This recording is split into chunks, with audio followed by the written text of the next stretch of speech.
Have you ever faced a problem that felt so big, so loud, and so terrifying that you just wanted to turn around and run away? We have all been there. It feels like a giant wall standing right in front of us. But here is the truth. Sometimes the things that scare us the most are actually much smaller than we think. We build them up in our heads until they look like monsters. Today, I'm going to share a story about a deep forest, a mysterious cave, and a misunderstanding that scared even the mightiest creatures on Earth. By the end of this, you might just realize that the monster in your life is actually nothing to be afraid of. Our story begins deep inside a lush green forest. It was the kind of place where the trees are so tall they touch the clouds, and the air always smells like rain and earth.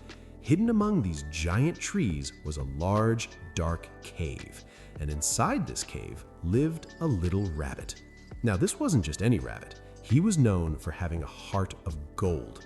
If a bird hurt its wing, he was there. If a squirrel lost its nut, he helped find it. All the animals loved him. But like anyone else, this rabbit had his own struggles. One bright morning, the rabbit woke up with a grumbling tummy. He hopped out of his cave to look for breakfast. Day after day, he had been eating dry, crunchy leaves. To be honest, he was totally bored of them. He dreamed of something sweet, something crunchy. He dreamed of a carrot. But finding a carrot in this wild forest was like finding a needle in a haystack. But today was his lucky day. Just as he was hopping near the riverbank, he saw it, a bright orange, perfect carrot sticking out of the ground. His eyes went wide. He pulled it out, dusted it off, and held it like a trophy. He was so excited. He decided he wouldn't just eat it there in the dirt. No, he wanted to take it back to his safe, cozy cave and enjoy it like a king. He started hopping back, lost in his happy thoughts.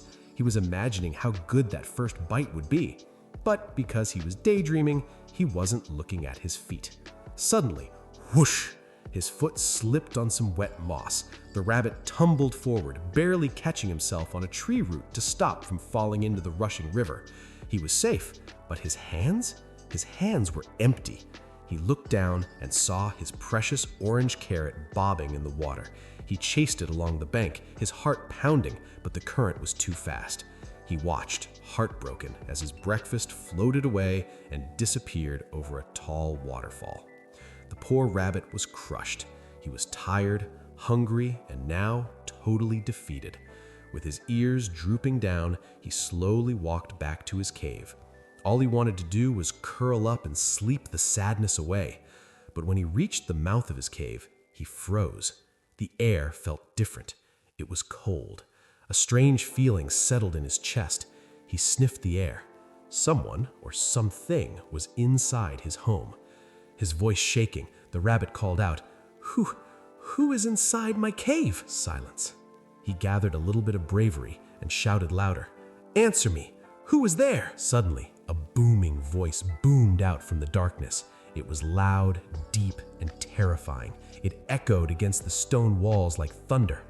"I am the one who crushes the bones of a rhino. I am the one who turns elephants into dust. Leave now, or you are next." The rabbit's blood turned to ice. He had never heard a creature sound so powerful. Crushing rhinos? Dusting elephants? He was just a tiny rabbit. He scrambled backwards, his little paws trembling. He thought, "I cannot fight this monster. I need help." He ran into the woods, looking for anyone who could save his home. First, he bumped into a wolf. Now, the wolf was usually the one scaring others, walking around with his chest puffed out. The rabbit cried, "Mr. Wolf, please, you have to help me. A monster has taken over my cave." The wolf laughed. "A monster? In your little cave? Step aside, little one. I'll handle this." The wolf marched up to the cave, looking very confident. He growled, "Who dares to take this rabbit's home? Come out." But then, that same booming voice exploded from the cave. "I am the one who breaks the rhino's back. I am the one who makes the elephant crumble. Go away." The wolf's ears went flat. His confidence vanished instantly. He thought, "If this thing breaks rhinos, it will snap me like a twig." Without saying a word, the wolf tucked his tail between his legs and ran into the bushes. The poor rabbit was losing hope. Just then, a tiger walked by, his orange stripes shining in the sun.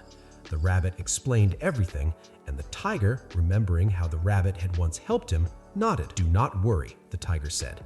"I am the king of this part of the forest. My roar scares everyone." The tiger approached the cave and let out a roar that shook the leaves off the trees. "Come out and face me." But the voice inside didn't care. It shouted back even louder. "I break the rhino. I destroy elephants. Do you want to be dust, little cat?" The tiger froze. Little cat? No one called him that. This invisible monster sounded way too strong. The tiger, usually so brave, felt a shiver of pure fear. He backed away slowly and then turned and sprinted deeper into the forest. He wasn't going to stick around to find out what was in there. Next came the rhino. He was heavy, armored, and tough. When he heard the story, he snorted. "I am a living tank. Nothing breaks my bones." He stomped to the cave entrance, shaking the ground with every step. But the voice knew exactly what to say.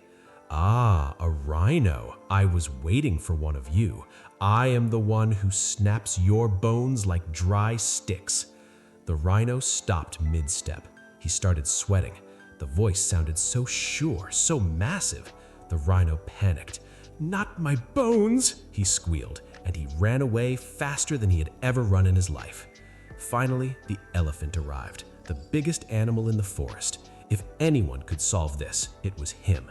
But even the elephant, with his massive tusks and thick skin, paused when he heard the story. He walked to the cave and trumpeted a warning. The voice replied, echoing darkly, "I have crushed 1,000 elephants before. You will be number 1,001. That was it. The elephant didn't even wait to see it. He turned around, knocking over small trees in his panic, and fled. The poor rabbit sat alone on a rock. He was hopeless. If the wolf, the tiger, the rhino, and the elephant were scared, what chance did he have? It felt like he was living through a motivational story for success that had gone horribly wrong and turned into a horror movie. Suddenly, a small green frog hopped onto the rock next to him. "Ribbit," the frog said, "why is everyone running? What is the matter?" The rabbit sighed and told him the whole story. He told him about the scary voice and how the strongest animals had fled in terror. The frog blinked his big eyes. "I see," he said calmly. "Let me try." The rabbit looked at the frog. "You? But you were tiny. The tiger and the elephant ran away." The frog just smiled. "Size isn't everything, my friend." The frog hopped right up to the entrance of the cave. The other animals, the wolf, the tiger, the rhino, and the elephant, had quietly crept back to watch from a distance. They wanted to see the little frog get squashed. They thought this was foolish. The frog took a deep breath and shouted, "Who is in there? Come out!" The voice boomed again. "I crush the rhino. I destroy elephants. Fear me." But the frog didn't run. He stood his ground. He shouted back, "Oh yeah? Well, I am the one who eats you for lunch. Come out before I come in and swallow you whole." There was a long silence. The creature inside the cave had never heard anyone challenge it like that. It got scared. It saw the frog's shadow stretching out in the sunlight, and it panicked. Slowly, carefully, a tiny creature crawled out of the darkness. The animals gasped. The rabbit's jaw dropped. It wasn't a monster. It wasn't a giant beast. It was a caterpillar, a tiny inch-long caterpillar.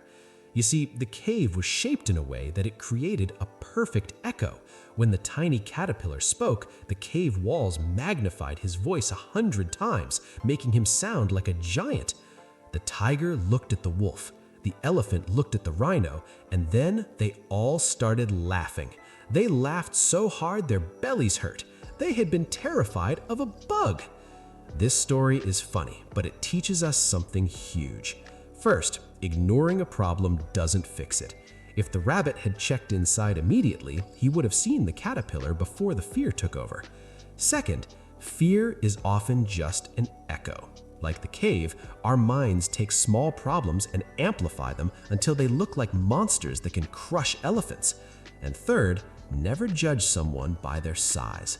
The big, strong animals let fear control them, but the little frog used his courage and his brain. So, the next time you feel like you are facing a disaster or you're looking for the best motivational video to lift your spirits, remember this caterpillar. Ask yourself, is this problem really a monster, or is it just a loud echo in a dark cave? Face your fears, don't run away, because usually when you turn on the lights, the monster is just a bug. If this story helped you find a little courage today, or if you just love English fairy tales that teach life lessons, please give this video a big like. It helps us so much. And don't forget to hit that subscribe button